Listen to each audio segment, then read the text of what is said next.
Good morning, and thanks for watching Skinny's channel. Today, I am going to be working on getting the motor out of the Rover, at least what's left of it here. Got the swing arm out in the last video, and in this video, I'm going to get the motor out and basically going to see what it takes to get the starter clutch. Once I get the starter clutch out, I'm not sure how long it's going to take and if I've got the right gaskets, the right parts, everything for this particular motor. Hoping that all works out and that I don't have to wait for extra parts to come in. And if that's the case, I'll be back to getting it in there as soon as I can. However, I did notice one other issue. I knew I was going to notice plenty of these. Let's see if I can figure out how to get the camera back over to the other one. Alright, so I was back here just kind of looking around, and I know I've been having a lot of issues with the brakes. I mentioned it in previous videos. Right here I can see that the backing plate for the brake drum's cracked, and let's see if I can get in there and see it. It's not good. So I know I'm going to have to replace the brakes. The way these are, there's just not a whole lot of these available out there, so I'm gonna hunt around, see if I can find a stock replacement for it. But in general, that's gonna be a setback. The chain tensioner, I'm pretty sure that the little wheels there are needing to be replaced, so I'm gonna try to get a new set of those. Again, parts are limited, a little bit on the expensive side. I'm gonna see if I can find a replacement for it. But with the chain tensioner being as bent as it is, I'm gonna see if I can get away without a chain tensioner. I still have a lot of issues I gotta work out in my head on this thing, because overall, this entire swing arm assembly, with that big crack in it, I just don't know how I'm gonna get this back in the Rover in a way that I can still use the thing. So, yeah, I'm not sure where I'm going with that, but first things first, I need to get the starter out, the motor out to do that, and see what else is going to go wrong. Stay tuned. Time to get this started. Motor doesn't have a whole lot holding it in there. I got a 14mm wrench socket on my impact driver here, and on the back side, it's going to be a 17mm for the nylock nut. Hopefully this comes out easy. No.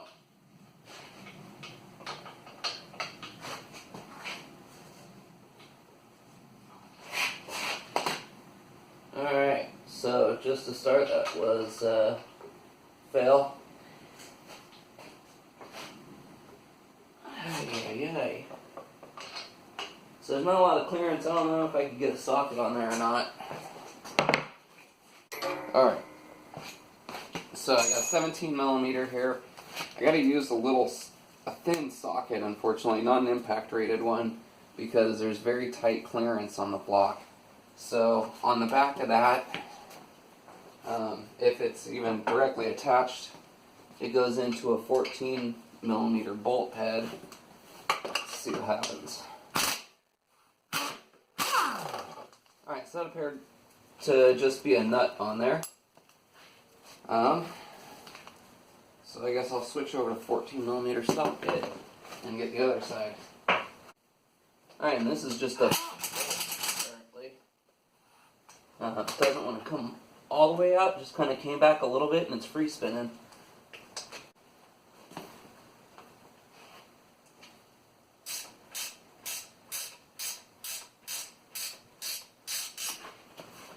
Alright, there's a little gap on the bolt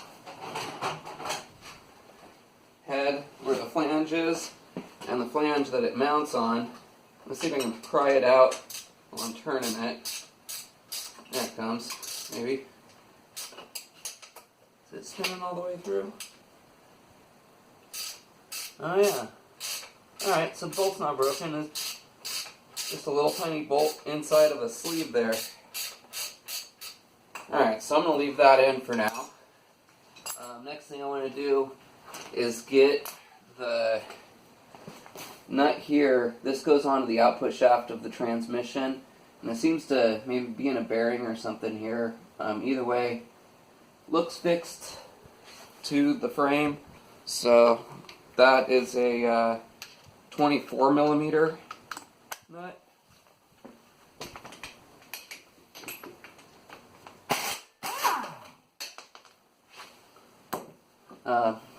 Nylock. Hope you can see it there. Set that aside and pull these out.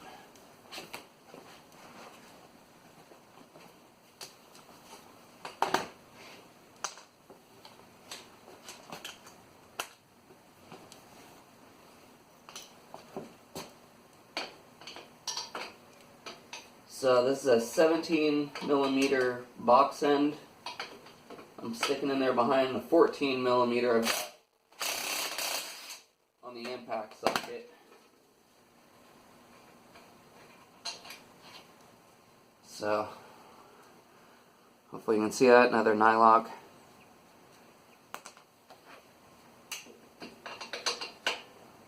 Same thing here.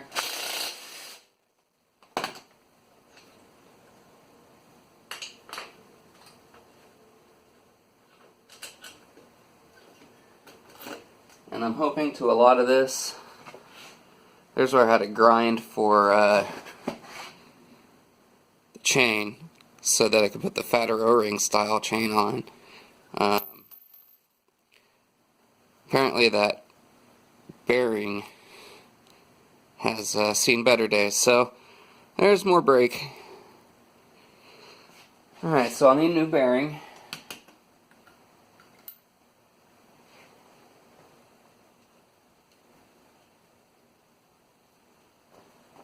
And let's see,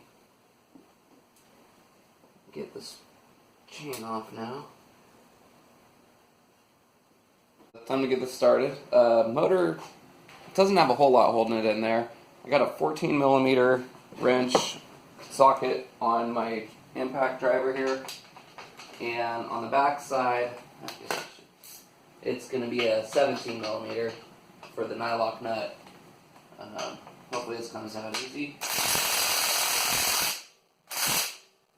No.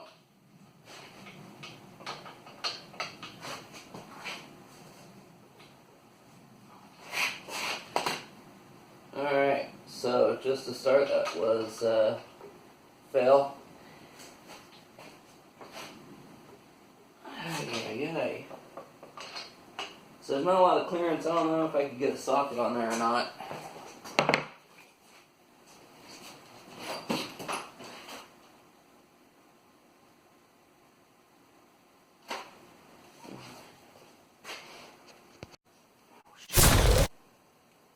Sorry about that. Just got hit with a little piece of sharp metal shrapnel in there. Alright, well, with that out, I still have one more pin right here holding the back of the motor up. This one's about out. Let's go ahead and get this the rest of the way out. So I got a 14 millimeter nylock on this. No, I'm sorry. I'm wrong. A 12 millimeter nylock nut on this side.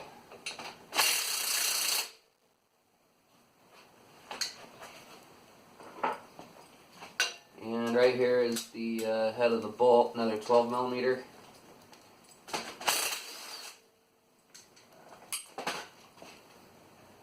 We got one washer coming from this side. And it looks like there's also a washer on the head of the bolt on the other side.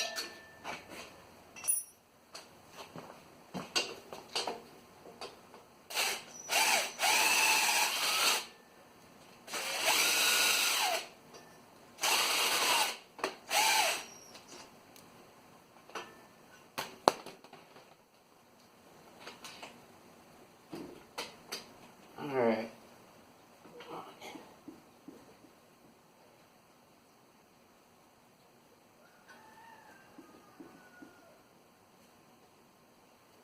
Alright, that one's most of the way out. Let's see what happens with this one.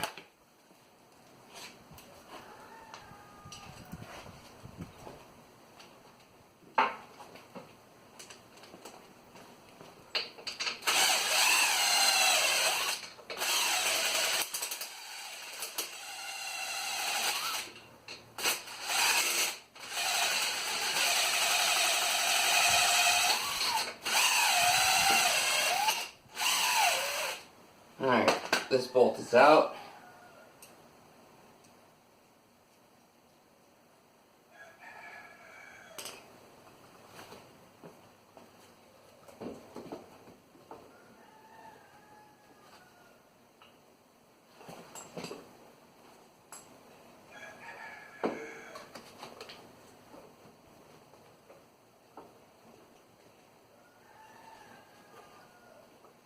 Kind of moving the motor around a little bit.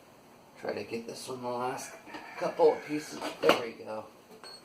And it's free. Get the chain off. Alright.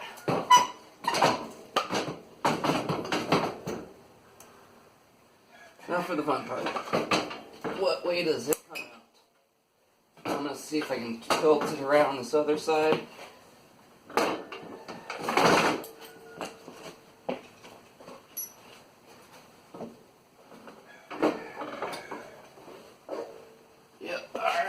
Get it on the bench. Can't help but look around while I'm in here. Finally got the motor out. There's the obvious wound right there.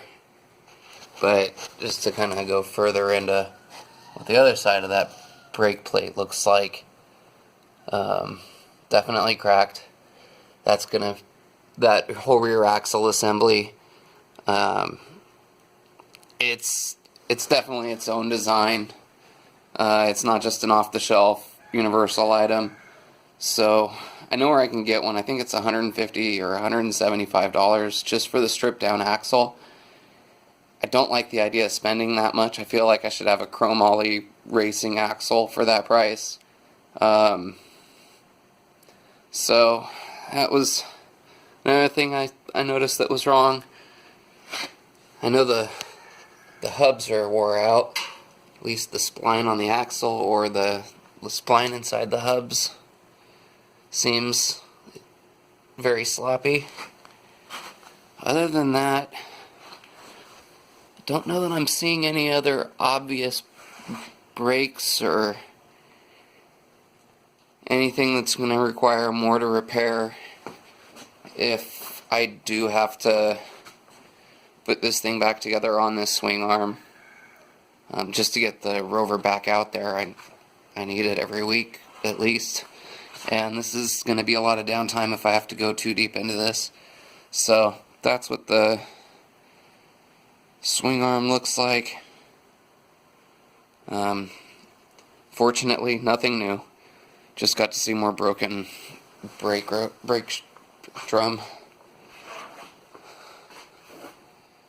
Alright, well, time to dive in here. Hey, so I got the motor here on the workbench, and I'm basically gonna try to keep these videos short, but I'm gonna break this, the motor breakdown up into a separate video. That way I can just really focus that video on the internal components of the motor and see how it goes from there. Now I wanted to take a minute because I am going through a few different products here. I'm going to be posting some stuff up. There's my gasket set.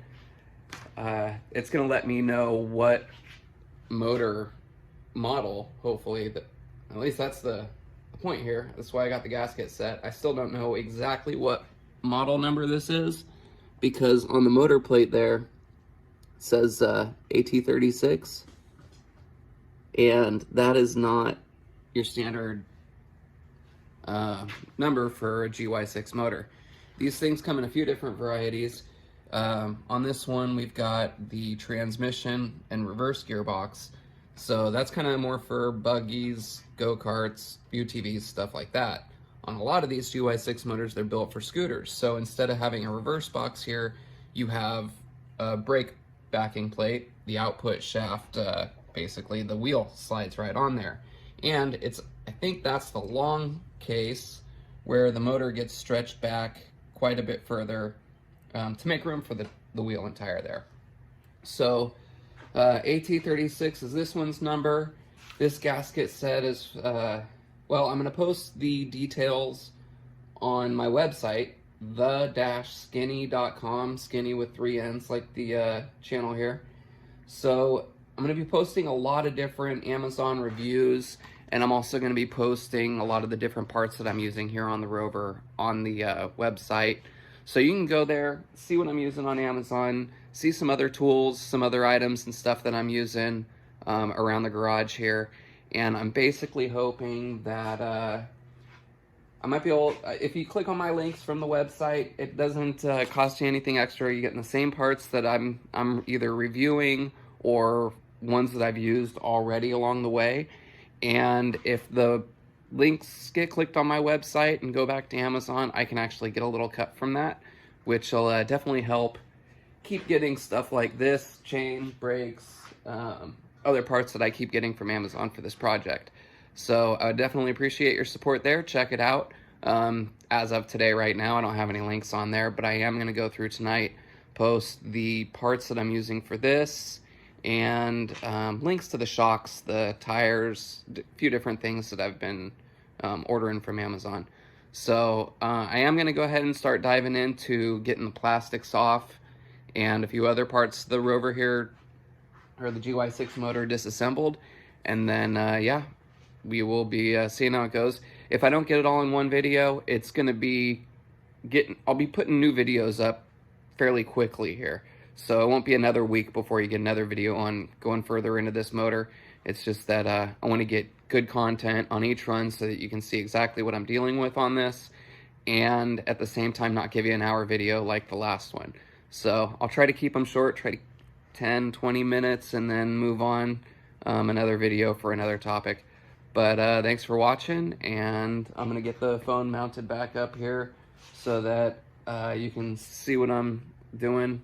I'm not trying to hold it with a wobbly hand and work one-handed. So, all right.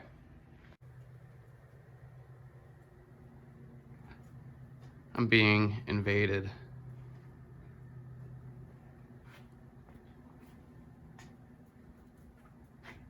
Skinny's not going to be so skinny if he's got to eat 3 roosters.